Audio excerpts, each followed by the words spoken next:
السلام علیکم دوستوں، امید کرتی ہوں آپ سب خیریت سے ہوں گے۔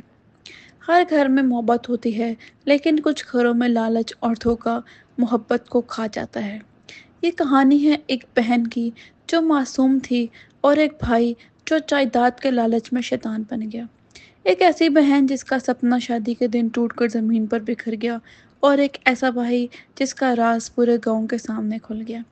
کیا اللہ کا انصاف اس بہن کے ساتھ دے گا یا بےمان بھائی اپنی چال میں کامیاب ہو جائے گا؟ آئیے سنتے ہیں درد، دھوکہ اور انصاف کی اصل کہانی، بےمان بھائی۔ گاؤں کے چند گھروں کے درمیان ایک پرانی حویلی کھڑی تھی۔ یہ حویلی حاجی کریم کی تھی، جو گاؤں کو عزت دار اور ایماندار آدمی کھلائے جاتے تھے۔ حاجی کریم کے دو بیٹے تھے، رشید اور نعیم، اور ایک ہی بیٹی تھی، سعدیہ۔ سعدیہ سب کی لاڈلی تھی، اس کی معصوم اور شرافت گاؤں میں مثال بن چکی تھی۔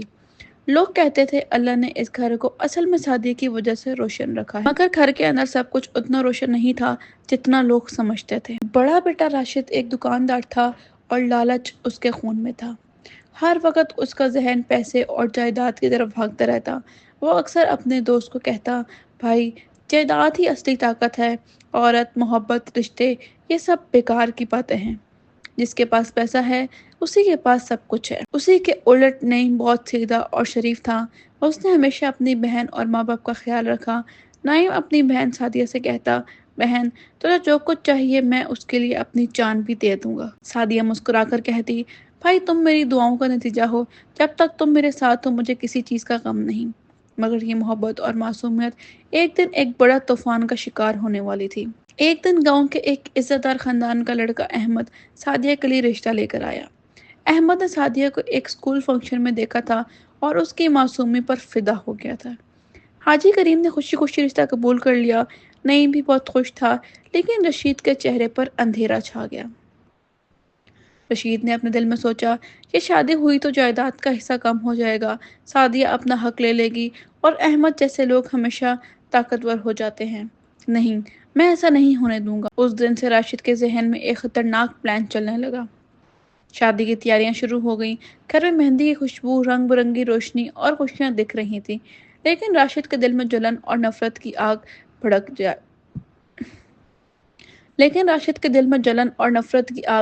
بھڑکتی جا رہی تھی۔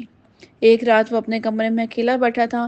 اس کی آنکھوں میں لال رنگ تھا اور دل میں ایک ہی سوال، میں اپنی بہن کا نصیب کیسے برباد کروں تاکہ اس کے حق بھی میرے پاس آ جائے۔ اس وقت اس نے آئینے میں اپنا چہرہ دیکھا۔ آئینے میں اسے اپنا عکس ایک شیطان کی طرح لگ رہا تھا۔ رشید نے دھیرے سے کہا، بے ایمان ہونا ہی میری جیت ہے، اور سعدیہ، تجھے میں کبھی خوش نہیں دیکھ سکتا۔ سعدیہ کی شادی کی خبر پورے گاؤں میں پھیل گئی تھی۔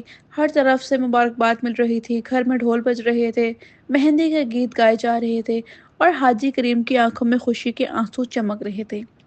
لیکن اس خوشی کے سمندر کے پیچھے ایک سازش کا طوفان ابل رہا تھا۔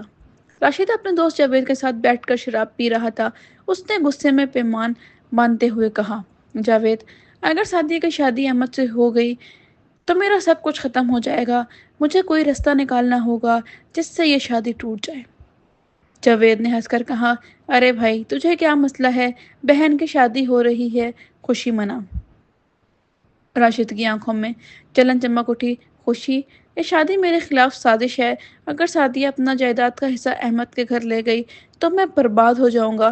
مجھے اس کا کچھ کرنا ہوگا، اور مجھے ایک ایسا پلان چاہیے جو سعدیہ کی عزت بھی ختم کر دے۔ جاوید خاموش ہو گیا، مگر اس کے چہرے پر بھی ایک مکار مسکان آئی۔ اس درمیان سعدیہ اپنی ماں کے ساتھ شادی کے کپڑوں کا انتخاب کر رہی تھی۔ اس کے چہرے پر ایک معصوم مسکان تھی۔ اس نے ماں سے کہا، امی، مجھے احمد بہت پسند ہے۔ وہ بہت شریف اور ایماندار انسان لگتا ہے۔ شاید اللہ نے میرے نصیب میں اس کو لکھا ہے۔ امی نے دعا دیتے ہوئے کہا، اللہ تجھے ہمیشہ خوش رکھے بیٹی۔ لیکن سعدیہ کو کیا پتہ تھا کہ اس کے اپنے گھر کے اندر ہی کوئی اس کی خوشیوں کا قاتل بن رہا ہے۔ اگلی رات راشد چپکے سے گھر کے اسٹور روم میں گیا۔ وہاں اس نے پرانے کاغذ، دستاویز اور جائیداد کے پیپر نکال کر دیکھے۔ اس نے اپنے دوست جاوید کے ساتھ مل کر جھوٹی داستاں تیار کی، ایک ایسی داستاں جو سعدیہ کی عزت کو مٹی میں ملا دے گی۔ اس نے کہا، کل صبح احمد کے گھر والوں کو ایک پیغام بھیجوں گا۔ اس پیغام میں لکھا ہوگا کہ سعدیہ کسی اور سے محبت کرتی تھی اور اس کا گپت رشتہ تھا۔ مگر احمد کے گھر والوں کو یہ بات معلوم ہو گئی تو شادی ٹوٹ جائے گی۔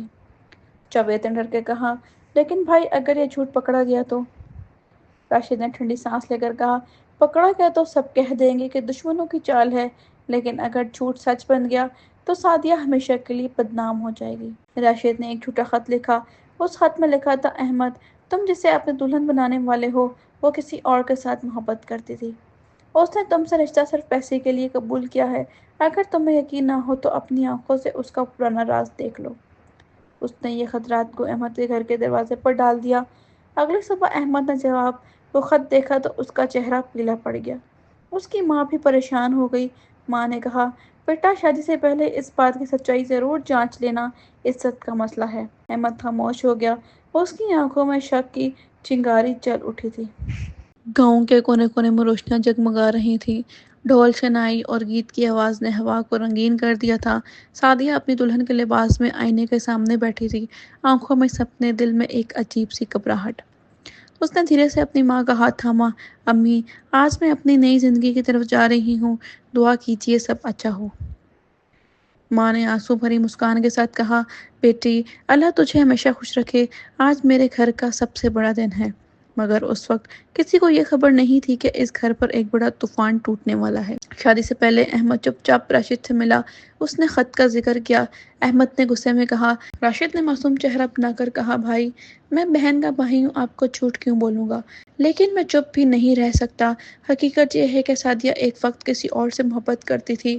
میں نے اپنی عزت کے لیے کبھی اس بات کو سامنے نہیں آنے دیا۔ احمد کا چہرہ سفید پڑ گیا۔ اس کے دل میں شک کا زہر کھل چکا تھا۔ شادی کا جلسہ شروع ہوا۔ محفل میں لوگ ناچ رہے تھے، مٹھائیاں بن رہی تھیں اور سعدیہ مہندی کے رنگ میں سج کر سب کی نظروں کا مرکز بنی ہوئی تھی۔ لیکن اسی دوران راشد نے اپنی آخری وار کیا۔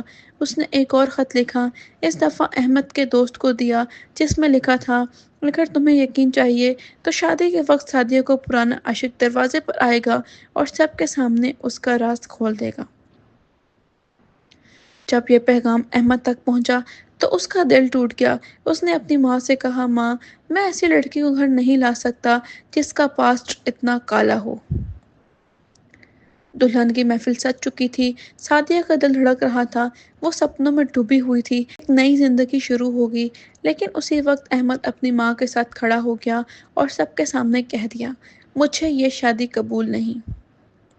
پوری محفل میں سناٹا چھا گیا۔ لوگ ایک دوسرے کی طرف دیکھنے لگے۔ سعدیہ کے ہاتھ سے پھولوں کی چادر گر گئی۔ اس نے آنسو بھری آنکھوں سے اپنے والد کی طرف دیکھا، ابو، میں نے کیا غلطی کی ہے؟ حاجی کریم کا دل ٹوٹ گیا۔ ان کے سر پر بجلی گر گئی۔ تعین نے غصے میں احمد کا کالر پکڑ لیا۔ تم میری بہن کو بدنام کر رہے ہو؟ بیٹا، تجھے یہ جھوٹی بات کس نے کہی؟ احمد نے کہا، مجھے سب ثبوت مل چکے ہیں، تمہاری بہن معصوم نہیں ہے۔ سب لوگ سعدیہ کی طرف شک کی نظروں سے دیکھنے لگے۔ سعدیہ دھرتی پر گر گئی اور روتی ہوئی چلائی، اللہ کی قسم، میں بے قصور ہوں۔ اس شرافت کے ڈرامے کے پیچھے راشد چپکے سے محفل کے ایک کونے میں کھڑا تھا۔ اس کی آنکھوں میں خوشی چمک رہی تھی۔ اس نے دل میں کہا، کام ہو گیا۔ اب سعدیہ کی عزت مٹی میں مل گئی۔ نہ جائیداد کا حصہ ملے گا، نہ شادی ہوگی، اب سب کچھ میرا ہے۔ لیکن اسے یہ نہیں پتا تھا کہ اس کی چال اسی کے لیے تباہی کا سبب بنے گی۔ شادی ٹوٹنے کے بعد گھر میں عذاب کا ماحول تھا۔ حاجی کریم اپنے کمرے میں بند ہو گیا۔ اس کی صحت تیز گرنے لگی۔ ماں کی آنکھیں آنسوؤں سے سوکھ گئیں۔ سعدیہ دن رات صرف ایک بات دہراتی تھی، اللہ جانتا ہے میں بے قصور ہوں، پر میری عزت کیوں مٹی میں ملی؟ گاؤں کے لوگ بھی پیٹھ پیچھے باتیں کرتے، لگتا ہے راشد صحیح کہہ رہا تھا، سعدیہ کا کچھ چھپا ہوا تھا۔ سعدیہ کا دل چین کا رہ گیا، مگر اس نے چپ کر سب کچھ سہنا شروع کر دیا۔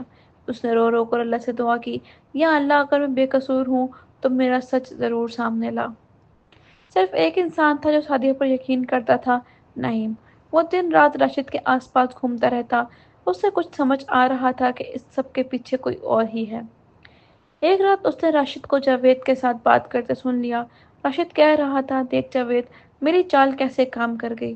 ایک چھوٹے خط نے پوری شادی توڑ دی۔ نعیم کا خون کھولتا گیا۔ اس نے اللہ کا شکر ادا کیا کہ اصل قتل کا چہرہ سامنے آ گیا۔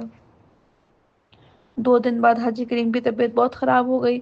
پورا خاندان ان کے آس پاس تھا۔ سعدیہ ان کے پاؤں کو چھو کر رو رہی تھی،